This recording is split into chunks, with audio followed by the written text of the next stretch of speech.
नाज़रीन इकराम, तुर्क हुकूमत ने इस्तांबुल की तारीखी जामे मस्जिद आया सोफिया में रमज़ानुल मुबारक के महीने में 88 साल के बाद नमाज तरावी के एहतमाम का ऐलान कर दिया है।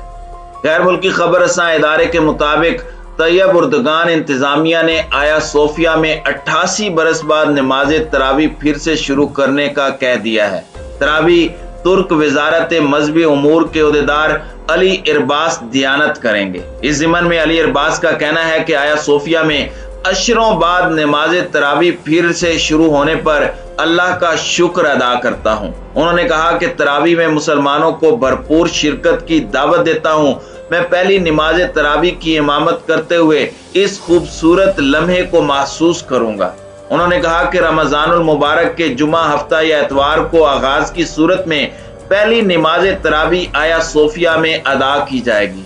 नाज़रीन इकराम, तारीखी इमारत जो इससे पहले अजायब घर के तौर पर इस्तेमाल हो रही थी, साल 2020 में तुर्क सदर रजब तैयब उर्दगान ने दोबारा मस्जिद में तब्दील कर दिया था। ताहम गुज़श्ता 2 बरसों के दौरान कोरोना वायरस की वबा के बायस नमाज तरावी अदा नहीं की जा सकी थी। वाज़ेह रहे कि आया सोफिया की इमारत सबसे पहले रोमी शहनशाह जस्टिन अव्वल के दौर में 532 से 537 तक ईसाई गिरजा घर के तौर पर तामीर की गई और इसे बाज़ंतीनी सल्तनत का सबसे अहम इमारती ढांचा समझा जाता है। ये एक तवील अरसे तक ऑर्थोडॉक्स ईसाइयों के एक गिरजा घर के तौर पर इस्तेमाल होती रही। 1453 में जब उस्मानी सुल्तान मोहम्मद फातेह ने कुस्तुनतुनिया यानी इस्तांबुल को फतह किया था तो आया सोफिया को मस्जिद में तब्दील कर दिया था। बाज रिवायात के मुताबिक उन्होंने ऑर्थोडॉक्स चर्च से ये इमारत खरीद ली थी और फिर इसको मस्जिद में तब्दील किया था। जदीद तुर्की के बानी मुस्तफा कमाल पाशा अतातुर्क ने खिलाफत उस्मानिया के खात्मे के बाद 1934 में आया सोफिया को एक अजायब घर में तब्दील कर दिया था, लेकिन तुर्की की अदालत ने जून 2020 में इसकी अजायब घर की हैसियत कलअदम करार दी थी। उसके बाद सदर रजब तैयब उर्दगान ने इसको दोबारा मस्जिद में तब्दील करने का ऐलान किया था और 24 जुलाई 2020 को 86 साल के बाद पहली मर्तबा वहां जुमे की नमाज अदा की गई थी। नमाजियों में खुद तुर्क सदर रजब तैयब उर्दगान भी शामिल थे। नाज़रीन इकराम, रोमन मौरिख के मुताबिक आया सोफिया यानी church of the holy wisdom of Christ बाज़ंतीनी शहर एक्रोपोलिस में उसी मकाम पर कायम किया गया था जहां इससे पहले भी 2 गिरजा घर बनाए गए थे। रोमन बादशाह कॉन्स्टेंटाइन ने 4वीं सदी में शहर का नाम बदलकर कोस्टंटिनियो या कुस्तुनतुनिया रख दिया था और सल्तनत रोम का दारुल हुकूमत इस शहर में मुंतकिल कर दिया था। कॉन्स्टेंटाइन इस शहर को ऐसा बनाना चाहता था कि लोग रोम को भूल जाएं। पहली बार आया सोफिया को 360 हिजरी में कॉन्स्टेंटाइन के बेटे कॉन्स्टेंटिनियस दोम ने खोला, लेकिन 404 हिजरी में फसादात के दौरान इसे जला दिया गया था।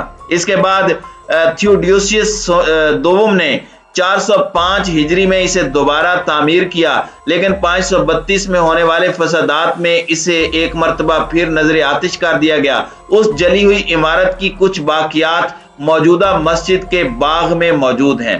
फसादात में जलाए जाने के कुछ दिनों के बाद बादशाह जस्टिनियन ने इसे दोबारा तामीर करने का फैसला किया और इस तरह वो चर्च तामीर हुआ जो अगले कई 100 बरसों के लिए दुनिया का सबसे बड़ा गिरजा रहा। जस्टिनियन इस इमारत को सब पहले से ज्यादा शानदार और पुरशको बनाना चाहता था, एक ऐसा कैथीड्रल जो सल्तनत रोम की ताकत और मुजाहिमत का वाज़े ऐलान और अलामत हो। जस्टिनियन ने इसके लिए कोई कसर ना उठा रखी। इस इमारत की तामीर के लिए अफ्रीका, एशिया और यूरोप से चीजें मंगवाई गईं। एक दास्तान के मुताबिक इसके दरवाजे हजरत नूह अलैहिस्सलाम की कश्ती के टुकड़ों से बनाए गए। ऐसा करके जस्टिनियन हजरत सुलेमान बनना चाहते थे जिन्होंने यरूशलेम में पहला कलीसिया तामीर किया था। कहा जाता है कि जब वो आया सोफिया में पहली मर्तबा दाखिल हुआ तो उसने जोश से नारा लगाया, मैंने तुम्हें हरा दिया सुलेमान। नाज़रीन इकराम, इस कैथीड्रल या चर्च की तामीर के लिए जस्टिनियन ने उस वक़्त के बेहतरीन माहिरीन तामीरात की खिदमात हासिल की।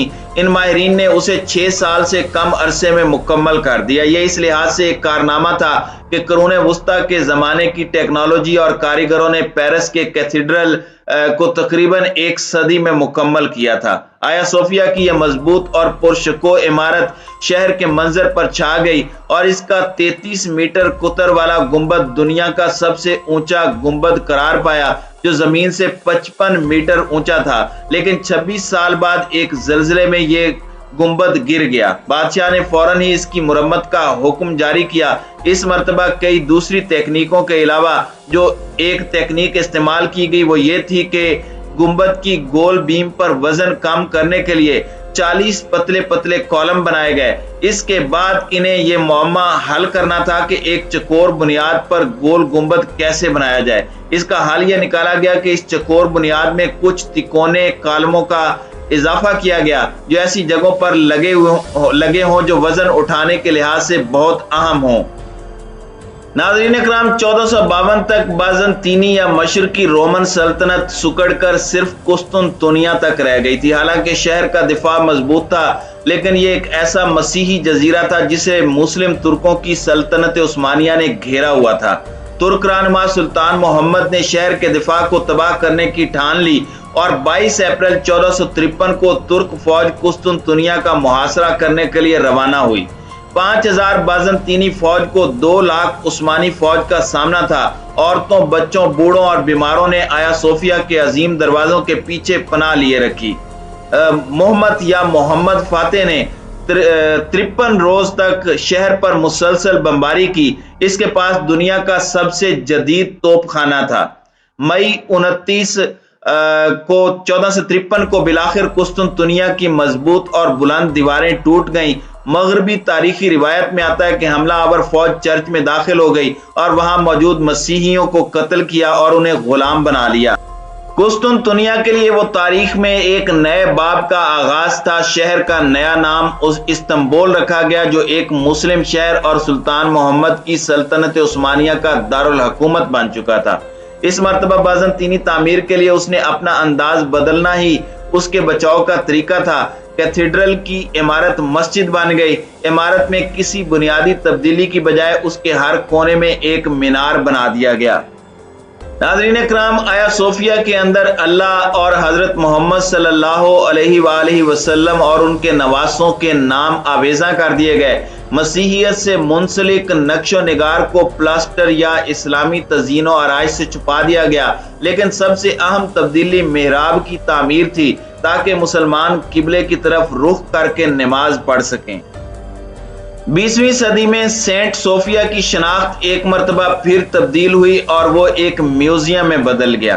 وقت کے ساتھ استنبول، جسے مشرق اور مغرب دونوں نے کئی مرتبہ فتح، تباہ اور دوبارہ تعمیر کیا، ایک ایسے شہر میں تبدیل ہوا جہاں بھرپور ایشیائی اور یورپی اثر اور ذائقہ ملتا ہے۔ وہ شہر جہاں دنیا کی کئی ثقافتوں کا ملاپ اور ارتقائی عمل نظر آتا ہے، اور 900 سال تک ایک چرچ، 500 سال تک ایک مسجد، بہت تھوڑے عرصے کے لیے میوزیم، اور اب ایک مرتبہ پھر مسجد بن جانے والی آیا صوفیہ کی عمارت اب بھی پوری مضبوطی اور شان سے وہیں کھڑی ہے اور رمضان المبارک کے دنوں میں تراویح کے لیے تیار ہے۔